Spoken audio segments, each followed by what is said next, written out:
My name is Kotaro Shiojiri, and I'm here with Ambassador Kenichiro Sasae, the president of the Japan Institute of International Affairs.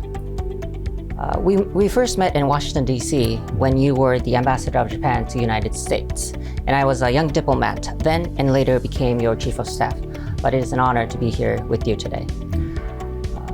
Today, I would like to ask you some questions about your career as well as your views of the international affairs. So first, I would like to ask you about your career, if I may. You've been at the forefront of the diplomacy for over 50 years, and I imagine that many things has changed over time. Reflecting on your time as a diplomat, could you share your thoughts? Back in 1974, I joined the Foreign Service. 1971, there was Nixon shocks, and also 1974, there was oil shock. Japan was going through tremendous challenges at the time. But I think having all this experience, Japan was trying to grow economically, while defense-wise, tried to make minimum, lines. And so the major task at the time, as a young official, was try to help the negotiators on the textile and fisheries and so forth. But at the same time, my major work was to follow through U.S. Trade Act of 1974, which included, retaliatory authority to unfair trade practices, so forth. But throughout all these years, Japan tried to expand its relationship with the United States, both economically and defense-wise too. And through that process, the agenda changed from all this textile fishery to agriculture products and semiconductors and major industrial revolutions taking place. But today, I believe that the landscape is totally changed. For many years, Japan was looking at the world through American lens because America was leading the world, and we are very much dependent upon the American global role. But today, it is obviously changing. But still, I think there is a common features of what we do and try to do. And so overall, there was tremendous progress of the alliance, but at the same time, we are at the crossroads of enormous challenges. Thank you. You've been witnessing the history, but not only witnessing, but acting as a player and as a diplomat throughout the history. Speaking of the history, this year marks the 80th anniversary of the end of the World War II. In terms of the reconciliation, back in 2016, President Obama visited Hiroshima, and Prime Minister Abe then visited Pearl Harbor as well. You were the ambassador then, and you played a significant role in terms of these visits happening. Could you share your thoughts or lessons to the current affairs in terms of those visits? As you know, President Obama delivered a very famous speech. It's about how to make the world nuclear free. And that was a wonderful speech. And so we were imagining that President Obama was thinking about the possibility of visiting Hiroshima one day. Of course, there was some conversation between President Obama and Prime Minister Abe at the time. But we knew that there was also political situation, circumstances around this issue in the United States about the meaning of atomic bomb dropping on Hiroshima and Nagasaki. So there is a kind of sensitive part to the United States. So we were not really hasty, but at the same time, we were waiting for the right moment. And there was a good preparation underway on the part of the United States. There were Ambassador Kennedy and Secretary Kerry visiting beforehand. And then they took the moment for G8 and did go to Hiroshima. And that was great. great speech. And then I think at the time, there was some hope and expectation on the part of President Obama that he's also willing to see our Prime Minister visiting Pearl Harbor one day. But at the time, we suggested that we better to make this two separate events. United States did go on its own, and Japan did go its own, not a part of the deal, because I think that is the important thing. So I think there was a decision taken by Prime Minister toward the end of Obama administration, and took the moment before he's leaving and visiting Pearl Harbor, and he delivered a speech. So there was this good combinations of alliance strengthening and also reconciliations after 70 years of the war was a great historical achievement. And so the timing of the decision and timing the action matters in diplomacy. The same year, back in 2016, towards the end of the year, President Trump was elected, and his first administration started in 2017. Before that, Prime Minister Abe visited President Trump, then President-elect Trump, in New York, which was unprecedented to some extent. What was the background behind that, and could you draw some lessons for us for the current administration? In every diplomacy, human relationships does matter. It's not limited to Japan-US or head of state meetings. But in this case, Mr. Trump at the time, President-elect, was kind of the leader, unique even in the history of US politics one way. So I think the first objective of the Prime Minister was to see President-elect in person in New York, taking the moment on his trip to South America. And that was kind of unusual before inauguration. But I think his objective was to get to know him in person. So he had a meeting, very casual, one-on-one meeting only with the interpreter. And they had a very good, pleasant time together. And of course, they could talk about many things. But I think the objective was basically to know each other and gradually get into the subject of the policy on which there could be some different views and also the common interests. So I think Prime Minister was trying to first get into the relationship more personal. And the rest of the story, you know it, right? They play golf together and work together. When you work together, the best thing is you could play together too. So I think that's the way it is. This was also applicable, possibly, and will be applicable when we continue to face with Trump 2.0. Thank you very much for that thought. Moving forward, I would like to ask you about your transition from working at the Ministry of Foreign Affairs to becoming a think tanker. That is quite a transition that you made, I think. What were your thoughts going through that transition? And more in general, what is the role that this think tank, Japan Institute of International Affairs, what role does this play in Japanese diplomacy? And furthermore, more elaborating, what are the roles that think tanks should play in shaping the international relations? Well, over 40 years, I worked in foreign service as a professional diplomat. So when I left the government, to be honest, I was looking for the job which could help me to utilize my own diplomatic experiences and so forth.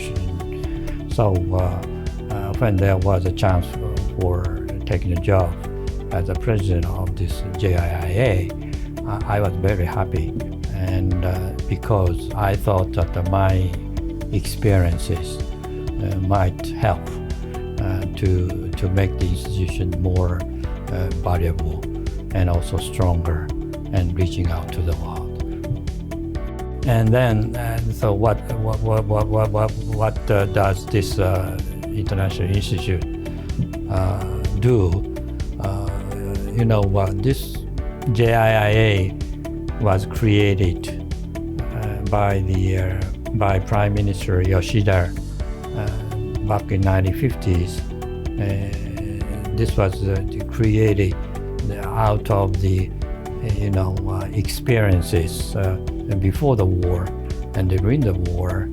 And at the time, I think our diplomacy was no good, to be honest, including our own diplomacy to Russia, United States, and China. And in every aspect of our diplomacy was not working well. So I think this was kind of the starting point of the thought. But as we grew, I think there is a new challenges now, and the security environment is becoming more difficult. So I think the work for the Institute is to address those strategic questions, of course, but at the same time, the world is changing, all digital, and also new challenges. And so we need to work to expand our own sphere of activities with foreign government and foreign think tanks, and also domestic, audiences and stakeholders together. Of course, we need to have a good contact with the government, but I think the important thing is to make Japan's voice heard outside. I think the effort to outreach is becoming more important, and that's why I think we are now working to create a new program. For example, we have been working on Tokyo Global Dialogue for many years now, 6th round, 7th round. And also we are trying to undertake national strategy projects of the Thor. So the work of the Institute is now more fruitful and expanding. And my job is to make sure that these are going well. And the role of the think tank in general terms is not only to warn the world and Japanese how things could be difficult, how we need to prepare, but at the same time our role is to shed the light, positive course we can work together for. That's the role of the think tank should be. I understand that you continue to play a significant role in shaping the Japanese diplomacy, and moving forward, you also played a role as a chair of the expert panel back when the Kishida administration was asking for advice, and you advised that Japan should increase its defense budget. The discussion is still continuing, and there's a discussion about the budget, defense budget, and national security matters. Could you share your thoughts now about this international relations surrounding Japan? Yes, for many years after the war, I think Japan's policy was basically minimum defense and the largest effort placed on the economic growth and development. That was laid out actually Prime Minister Yoshida at the time, who is the founder of this institute. And that was successful in a way because I think we grew up and even became economic power. But we never thought that we would be militarily powerful around the world. But now I think all these geopolitical circumstances is changing, and all those peace or stability was in a way environment created by the United States and the Western allies of the Third, because I think America was leading the world with enormous economic military power, and we have our bilateral security arrangement, and we are kind of protected, still protected. But so I think we do not have to, I would say, put too much burden on resource allocation, and also all this framework to make our self-defense force working better. But I think the time is now obviously changing, and all peace dividing coming out of Cold War is over, more or less. Not to mention all this Ukraine and Middle East and North Korea and Chinese challenges. So I think once again we have to look at the situation around us, and is our defense effort sufficient, both in terms of resource allocations and also in terms of institutional or legal framework. And these are the issues we have to tackle. And to be honest, we need to, of course, expand our own security partnership with the United States. But beyond that, we also need to have a better relationship with other countries in the region, including Australia, India, and ASEAN. So, and of course, Korea too. And so these efforts have to be in parallel, but we have to make on our own sort of indigenous effort to increase the defense. It's not simply a defense budget. Of course, it is important because you have to think what kind of portion of our budget resources will be allocated, and that's the important thing. But you can't simply, keep going as we used to be. I think world is changing. We have to quickly prepare for the future threat coming, and so where we are heading for, I think the uncertain charter, and we have to work on the consensus of the nation to increase our own preparedness for the future problems. Thank you. With the world of further uncertainty, I think the role of Japan is changing. And as you said, Japan needs to move forward in that direction as well. In elaborating that as well, if you could also share your thoughts on what the role of this institution, Japan Institute of International Affairs, should play in such an endeavor. Well, I think Japan needs to define its national goal. What kind of country we would like to be, and what kind of country we need to be. And for that, I think the JIIA is working now on the Japan's national strategy that would include first and foremost a diplomatic and security agenda. But in fulfilling all this diplomatic and security agenda, you need to have the strength, both economic, social, even defense spending. If you don't have economic growth and treasury in good shape, you can't really support it. So how do we do it? And then of course there should be some institutional governance issues.